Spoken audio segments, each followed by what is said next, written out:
Hello everyone, welcome to another video টক আমের jelly আচার। তো আজকে কিন্তু এটা আমি রান্না করছি না, এটা আমার মা রান্না করছে। এটা আমার মায়ের রেসিপি।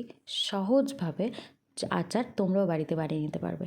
তো দেখো, এখানে টক ডালের আমরা যেভাবে আম কাটি সেভাবে লম্বা লম্বা করে আম কেটে নিয়ে নুন হলুদ দিয়ে 60-70% মতো মা ভাপিয়ে নিচ্ছে।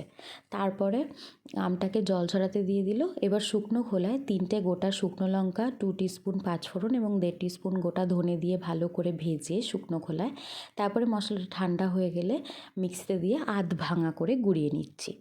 তারপরে দেখো 2 টেবিল স্পুন সর্ষের তেল দিয়ে দিল।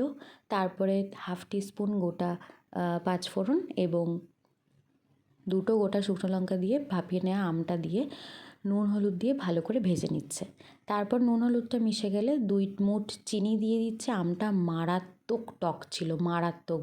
অনেকবার চিনি আর গুড় দেওয়া হয়েছে, সেটা তোমরা দেখলেই বুঝতে পারবে। তারপরে দেখো, ভালো একটা কালারের জন্য কাশ্মীরি লঙ্কার গুঁড়ো দিয়ে দিচ্ছে। তারপর এখানে আধ ভাঙা করে মশলাটা গুঁড়িয়ে রেখেছিলাম, সেখান থেকে 1.5 টিস্পুন মতন মা দিয়ে দিচ্ছে। বেশি মশলা দেবে না, তাহলে কিন্তু তেতো তেতো লাগবে। তো দেখো, এখানে 2.5 টেবিল স্পুন মতন গুড় দিল।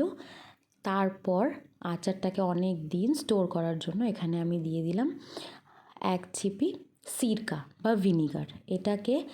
এটা দিলে আচারটা অনেক দিন অবধি ভালো থাকবে। ফ্রিজেও রাখতে হবে না বা রোদেও দিতে হবে না, বাইরেই রাখতে পারবেন। ফ্রিজে রাখতে চাইলে রাখতে পারো। তো দেখো, এখানে আবার চিনি দিয়ে মিশিয়ে নেওয়ার পর মা নামিয়ে নিচ্ছে। আর দেখো কতটা জেলি হয়েছে।